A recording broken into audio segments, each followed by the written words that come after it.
You guys have been begging for this one, so a billion of you better watch it. It was Japan's first supercar. It challenged the reign of Europeans and set a new standard for automobilia exotica. I just made that up, trademark. Harsh rides, gone. Poor visibility, no thanks. Expensive maintenance, GTFO. I'm not gonna put up with that crap just because I want to drive something shaped like a wedge with an engine behind my noggin. Oh, and did I mention that Senna helped make it dope? This is everything you need to know to get up to speed on the Acura NSX. What, you didn't know? Well, better call somebody.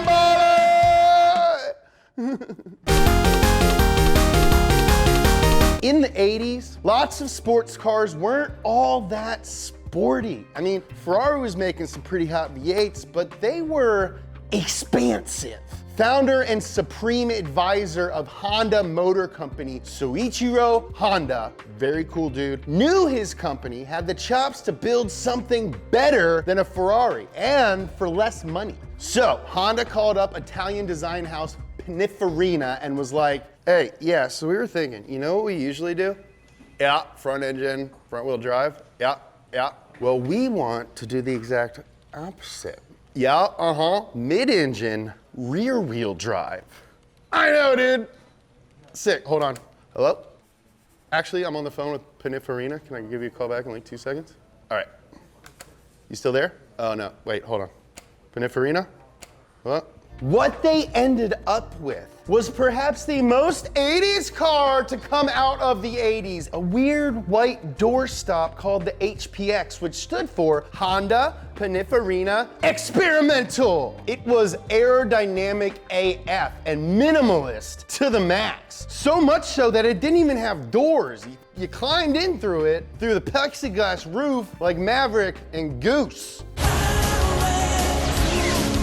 And it wasn't just another boring display car, no way, because it had a motor in it. A cool one, a 2-liter V6 from Honda's Formula 2 team. While all this HPX stuff was going on, Honda started racing in F1 again, and their engineers were getting more interested in going fast. So they started playing with mid-engine, rear-wheel drive test mules made from a first-gen Honda City and a CRX. They were also just about to launch the luxury Acura brand in the US and decided that giving the new badge a halo car would give it a leg up. The company was getting excited about building a sports car that bridged the gap between F1 and Civics, but it also needed to be comfortable so that you could drive it every day. I mean, what good is an awesome car if you don't even drive it every day? With the Ferrari 328 set as a benchmark and using the HPX as inspiration, Honda got to work on a new project codenamed NSX, which stood for New Sports Car Unknown World. Some people say the X stands for experimental, but Honda says it's unknown world, where X is the mathematical symbol for an unknown variable. And Daddy knows a thing or two about being an unknown variable. Hiya! Anyway, this ain't no algebra class. Put your books away. Driver's experience was a main focus of development. Honda wanted the NSX to have great 360 visibility. They kept the cab forward design of the HPX and took additional inspiration for the greenhouse from F-16 fighter jets, F1 cars, and hydroplane racing boats. The coolest kind of boat there is. The new Japanese sports car also needed a bigger engine to compete with the Europeans, because that 2-liter V6 just wasn't gonna cut it. The V6 from the Acura Legend wasn't quite there either, so Honda took VTEC from the JDM Integra and combined it with their Formula One race tech to come up with a glorious sounding, all aluminum, 3-liter V6 putting out 270 horsepower.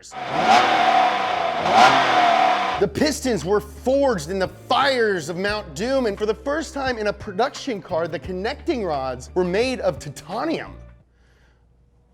Honda wanted the NSX to have incredible F1-like handling and modern amenities like air conditioning, power windows, traction control, and ABS. But having all that stuff in a steel body would make a pretty portly car. And they didn't want that. No judgment, if you like fat cars, do your thing. Honda just wasn't into it. They were going to have to take the weight out of the chassis somehow. After experimenting with high-strength steels and carbon fiber, they decided to do it using aluminum. A lot of aluminum. So Honda called up their metal suppliers and they were like, we want aluminum that we can build a car out of. Honda, there is no aluminum you can build a whole car out of. Huh, weird. What are we going to do about this? Oh, I have an idea. How about you freaking make me some? What? If you don't make me enough strong aluminum to build a car to beat Ferrari, I will kill you. Guys, we gotta make aluminum that can build a car, or Honda's gonna kill me. He sounded serious.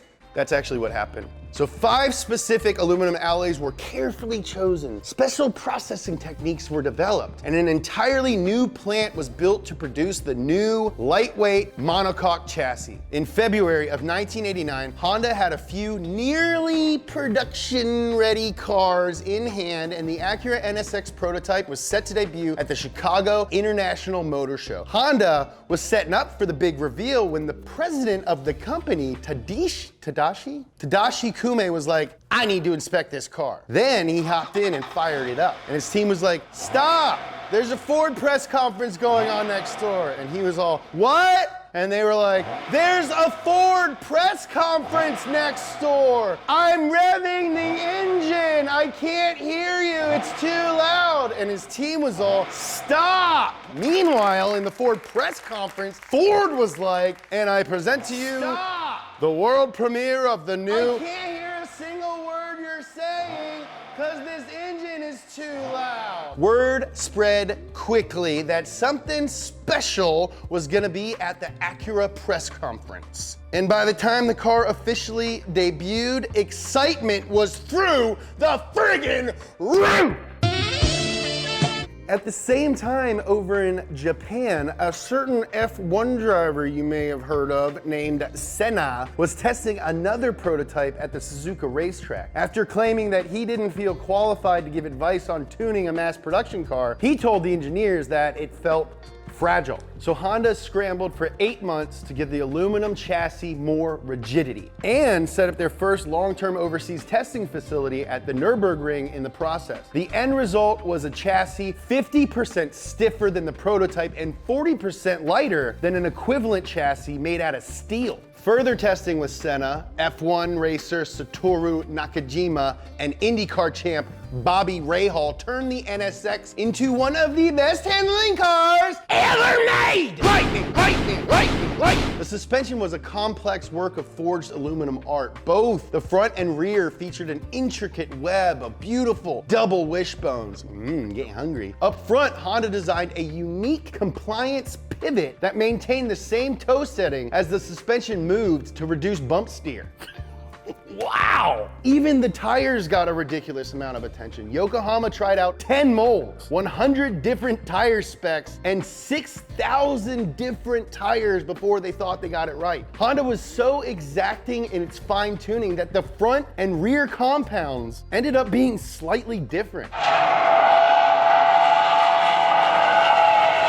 The new Acura NSX was fittingly launched to the automotive media with laps around Laguna Seca and the Nürburgring. The press raved about its civilized demeanor and awesome performance in a reliable Honda package. Quotes, "It is the best sports car ever made." Quote, "All of our current cars are now completely irrelevant." That's really impressive for a manufacturer known better for making motorcycles and Civics. Hiya!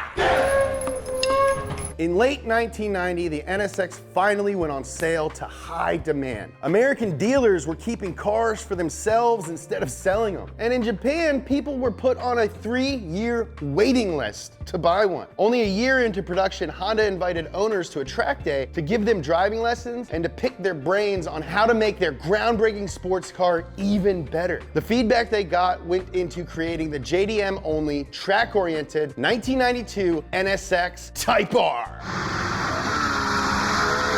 They stripped out the sound insulation, the radio, the spare tire, the AC, the traction control. It got N-key wheels, and the cush leather seats were replaced with carbon Kevlar Recaros, or as I like to call them, Recarbon Fiberos. The NSXR dropped 265 pounds to become a lightweight track day machine gun. After the first 2 years of production, US sales started to drop off pretty quick. In 1995, Honda replaced our NSX Coupe with the NSX-T, where the T stood for target top, not turbo. Removing the roof reduced the chassis rigidity that the NSX was known for, so they added some more braces to stiffen things up, which added more weight. I was fat and had braces too. Sales spiked briefly, but fell off again the next year. In 1997, engineers tossed in a bigger 3.2-liter V6, making 290 horsepower. US sales coasted along in cruise control, selling just about 200 cars per year. For 1999, Acura brought back the coupe with the super limited Alex Zanardi Edition NSX. 50 red cars based on the Japanese market Type S were built to commemorate Zanardi's back-to-back Champ Car Championship wins.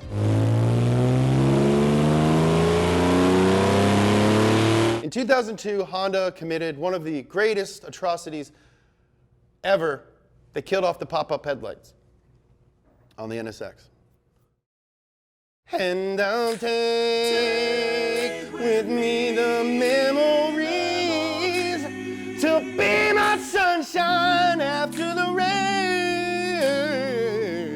At this point, even though people said they loved the NSX, not that many people were actually buying the NSX. It stayed pretty much the same car for 15 years, and only about 18,000 were sold in the entire world. 2005 was the last year of production for the original Japanese supercar. You know the old saying, you don't know what you got till it's gone? Well, as soon as the NSX was gone, people wanted another one. God, make up your minds. Do you want me? Do you not want me? Do you want me? Do you not want me? Do you want me? Do you not want me, Dad? Just 2 years later, Honda announced a future V10 supercar was in the works. V10, dude! But by 2008, the economic downturn had car manufacturers cowering in their khakis, and the new supercar just wasn't really on the agenda anymore. Luckily, the carpocalypse was short, and in 2010, there were already rumors that another NSX successor was coming. The V10 idea was dead, just like my dad, and now it would be a more environmentally friendly hybrid. Say what? Hybrids were not cool cars in 2010? But after years and years and years of teasing in Marvel movies and Super Bowl ads featuring my best friend Jay Leno,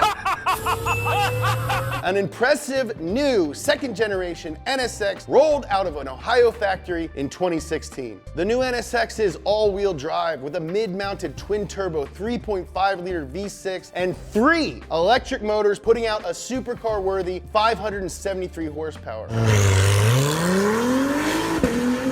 Lead designer Michelle Christensen calls it an American muscle car in an Italian exotic car's body. And it bears absolutely zero resemblance to the original NSX. Like before, it offers Ferrari-level performance at a lower price. And it won Road and Track's 2017 Performance Car of the Year. But it's, Hiya!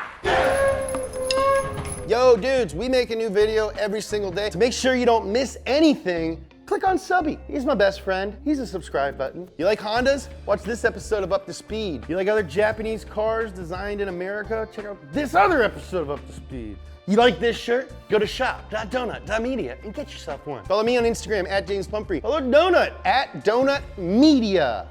I love you.